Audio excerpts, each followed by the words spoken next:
ప్రజలకి ప్రధాని మోదీ సూచించిన పొదుపు చర్యల్ని ఆయన ఆచరించి చూపిస్తే బాగుండేదని మాజీ మంత్రి పేర్ని నాని అన్నారు. అన్ని చోట్లకు ప్రధాని రైళ్లలో ప్రయాణిస్తే బాగుంటుందన్నారు.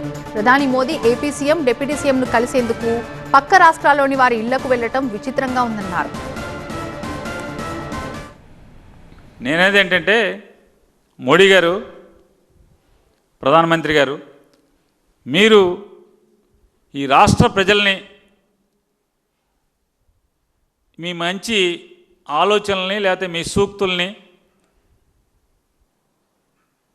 ఆలోచించమనే బదులు అయితే ఆచరణలో పెట్టమనే బదులు ముందు మోడీ గారిని కూడా ఢిల్లీ నుంచి అన్ని చోట్లకి రైల్లో వస్తే బాగుంటుంది.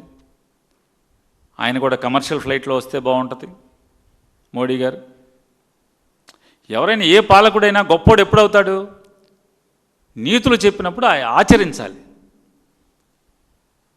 ఆచరించినప్పుడు మాత్రమే ఆ పాలకుడు గొప్పోడవుతాడు, ప్రజలు కూడా ఖచ్చితంగా ఆచరిస్తారు.